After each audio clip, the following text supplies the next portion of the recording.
இந்த கோவிலோட தலவிருட்சத்தை தான் பார்க்கலாம். இந்த தலவிருட்சம் வந்து ஜீடி மரம்னு சொல்லுவாங்க.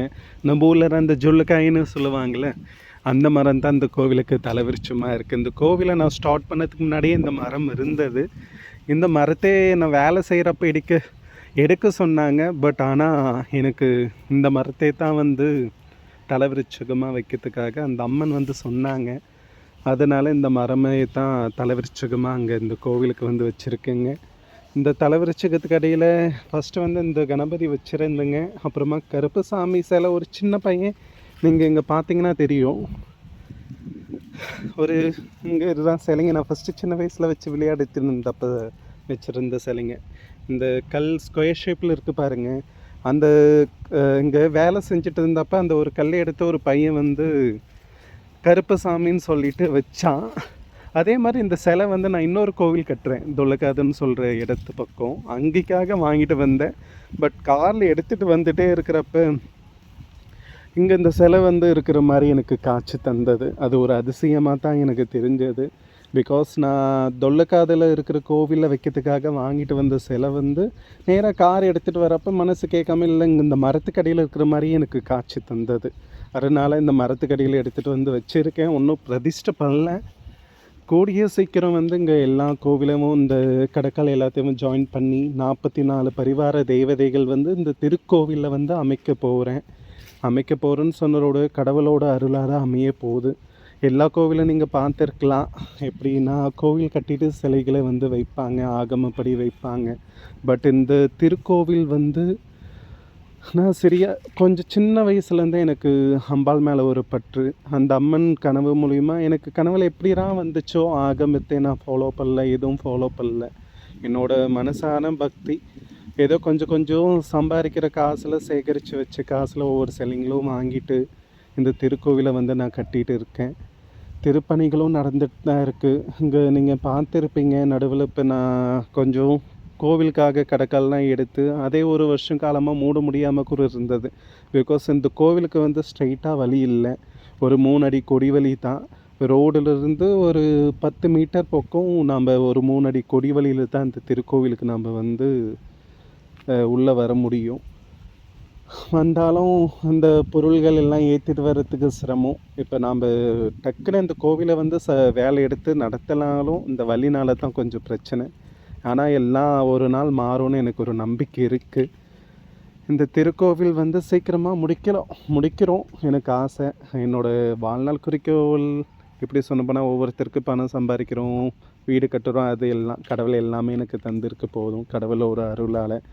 பட் என்னோடய ஆசைன்னு சொல்கிறோட என்னோடய கனவு, போன ஜம்மத்தோட கனவுபடி இந்த திருக்கோவிலை இன்னும் சில காலங்கள் குறித்து வச்சு சொன்னப்போனால் ஒரு 5 மாதத்துக்குள்ளே நான் நினச்ச மாதிரி 44 பரிவார தேவதைகளோட மும்மூர்த்திகளும் முப்பெரும் தேவியர்களும் சமேதராக ஒரே நேர்கோட்டில் இந்த திருக்கோவிலுக்கு பிரம்மாண்டமாக என்னால் முடிஞ்ச ஒரு குங்காபிஷேகம் செய்வேன்னு எனக்கு ஒரு நம்பிக்கை இருக்குது.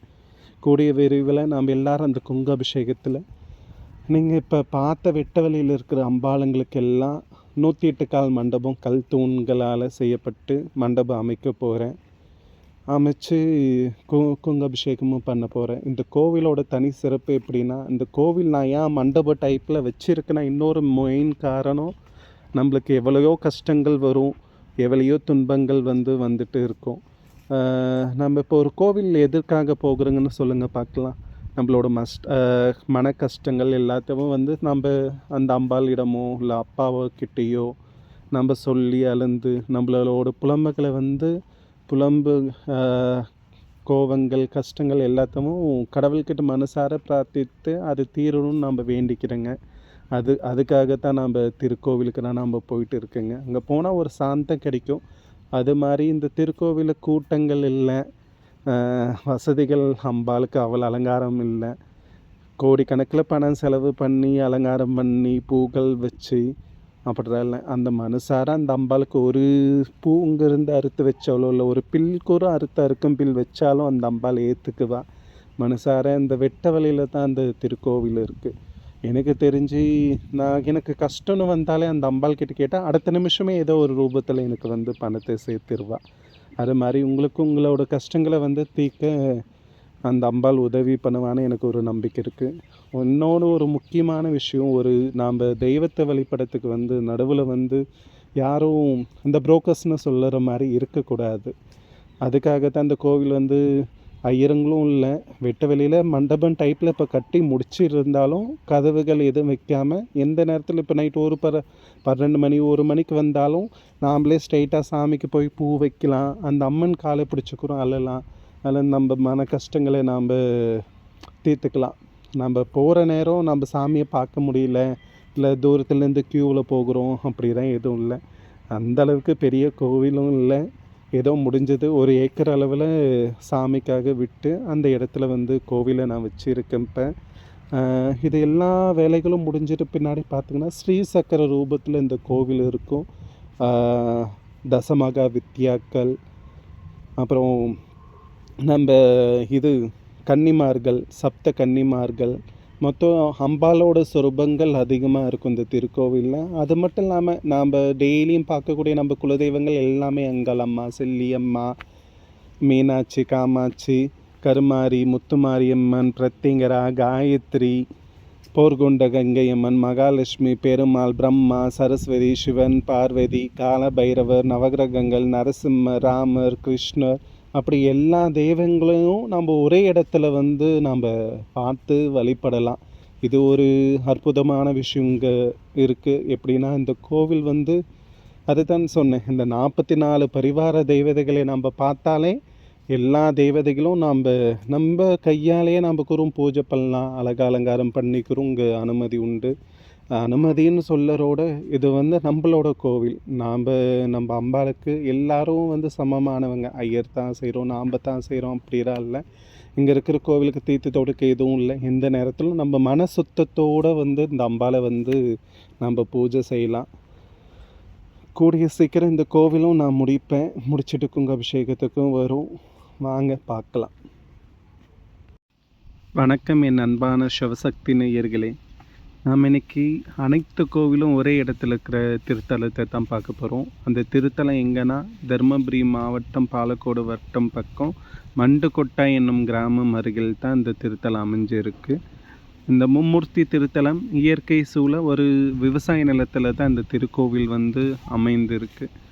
இந்த திருக்கோவில் பஞ்சபூதங்களும் சூழ அழகான ஒரு காற்று, நிம்மதியாக மனசுக்கு நிம்மதியாக நம்ம இங்கே சாமியை கும்பிட முடியும். கோவில் மூடி இருக்குமோ திறந்திருக்குமோன்னு நம்ம பயப்பட வேண்டிய அவசியம் இல்லை. ஏன்னா இந்த கோவில் வெட்ட வெளியில் தான் இருக்குது. முதல்ல நம்ம பார்க்குற பரிவார தெய்வதை யாருன்னா காயத்ரி தேவி. வேதங்களுக்கு அதிபதியான காயத்ரி தேவியை தரிசிக்கலாம். 2வது பரிவார தெய்வதை ஸ்ரீ ருத்ர பிரத்யங்கிரா. இந்த பிரத்யங்கிரா தேவிக்கு அமாவாசை தோறும் இங்கே மிளகாய் ஹோமம் நடத்துகிறாங்களாம். எதிரிகள் தொல்லையும் பில்லி சுனிகள் போக இங்கே பிரத்யங்கிரா தேவிக்கு மிளகாய் ஹோமம் நடத்தப்படுது. 3வது பரிவார தேவதையாக வராகி அம்மனை நாம் தரிசிக்கலாம். வராகி அம்மனை பற்றி நாம் சொல்ல வார்த்தைகள் இல்லை. பிகாஸ் இப்போ எல்லாரும் வராகி அம்மன் வெளிப்பட எல்லாருக்கும் தெரியும். வராகி அம்மனை நம்ம தரிசிக்கலாம். 4வது பரிவார தேவதையாக போர்கொண்ட கங்கை அம்மனை பார்க்கலாம். இந்த போர்கொண்ட கங்கை அம்மன் இங்கே பக்கத்தில் ஒரு ஆற்றுல கிடைச்சது. இந்த அம்பாள் பின்னாடி தான் இந்த திருக்கோவிலை திருப்பணிகளை இனிதே துவங்கி வேலை செஞ்சிட்டே இருக்காங்க. அடுத்த பரிவார தேவதை ஸ்ரீ நாக கருமாரி பச்சையம்மன். இந்த அம்மன் தான் என்னோடய கனவில் சின்ன வயசுலேருந்து கனவில் வரும். எனக்கு தெரியலை, அந்தளவுக்கு நான் ஆகமமோ சாஸ்திரமோ படிக்கலை. இருந்தாலும் இந்த அம்பாலோட வழிபாடு காசோ பணமோ நம்மளுக்கு இப்போ அவ்வளோ பெருசு இல்லை. இந்த அம்மன் தான் சொல்லி இந்த திருக்கோவிலை என் சின்ன வயசில் இந்த ஒரு 4th ஸ்டாண்டர்ட்லேருந்து இந்த அம்மன் சொல்லி தான் இந்த கோவிலை கட்டிகிட்டு இருக்கேன். இப்போ அடுத்து மகாலட்சுமி தரிசிக்கலாம். அடுத்து பார்க்குற பரிவார தெய்வன் யாருன்னா யோக ஆஞ்சநேயர். இந்த ஆஞ்சநேயர் இங்கே மேற்கு முகமாக காட்சி தராங்க. மோஸ்ட்லி எல்லா பெருமாள் கோவிலும் ஆஞ்சநேயர் இருப்பார். இங்கே ஆஞ்சநேயர் தனியாக மேற்கு முகமாக காட்சி தர மாதிரி இருக்காங்க. வேலை கொஞ்சம் கொஞ்சம் தான் நடந்துட்டு இருக்கு. கொஞ்சம் கொஞ்சம் நான் சம்பாதிக்க இப்போ தான் கோவிலை வந்து கட்டிகிட்டு இருக்கேன். ஏதோ கடவுளோட புண்ணியம் இருக்கிறனால, பூர்வ ஜென்மம் புண்ணியம் இருக்கிறனால ஏதோ என்னால் முடிஞ்ச ஒரு கோவில் இப்போ கட்டிகிட்டு இருக்கேன். அடுத்து பார்க்குற பரிவார தெய்வன் வந்து தட்சிணாமூர்த்தி, தேவகுருன்னு சொல்லலாம். தட்சிணாமூர்த்தியை தரிசிக்கலாம். அடுத்து பார்க்குற பரிவார தெய்வதை ஸ்ரீ சிவதுர்கா. மோஸ்ட்லி எல்லா சிவன் கோவில்லையும் வந்து நாம் விஷ்ணு துர்க்கையை பார்ப்போம் சங்க சக்கரத்தோட. பட் இங்கே சிவனோட அம்சமாக சிவதுர்க்கையை நாம் பார்க்கலாம். அடுத்து நம்ம பார்க்குற பரிவார தெய்வன் யாருன்னா மங்களத்தை தரக்கூடிய மங்களகர சனீஸ்வரன். சனீஸ்வரனாலே கொஞ்சம் எல்லாரும் தள்ளி நிற்பாங்க. அவர் வந்து கரெக்டாக கோவக்காரன்னு நினைக்கலாம், ஆனால் அப்படி இல்லை. நம்மளுக்கு நாம் செய்கிற நல்லது தீயதை பார்த்து அவர் நம்மளுக்கு நல்லது செய்வார். அடுத்து குட்டிச்சாத்தானுக்கு நாம் கோவில் கட்டுறோம். இங்கே இந்த கோவில் திருப்பணி செய்கிறப்ப இந்த கல் வந்து கிடைச்சது. அப்போ எனக்கு மனசுக்கு தோணுது, குட்டிச்சாத்தானாக இருப்பாரோ, இவருக்கு நான் கோவில் கட்ட போகிறோன்னு சொல்லிட்டு குட்டிச்சாத்தானுக்கும் சத்தியம் பண்ணேன். ஸோ அவருக்கு கூடிய விரைவில் கோவில் கட்ட போகிறேன். இப்போ நாம் அனைத்து கோவிலும் பார்த்துட்டு வந்தேங்க. அடுத்து ஸ்ரீ காலபைரவரை தரிசிக்கலாம். இந்த காலபைரவரோட அதிசயம் என்னன்னா, அங்கே வந்து மழை பெஞ்சு அந்த பைரவர் சிலை இவ்வளோ பெரிய சிலை காற்றுக்கு கீழே விழுந்தது.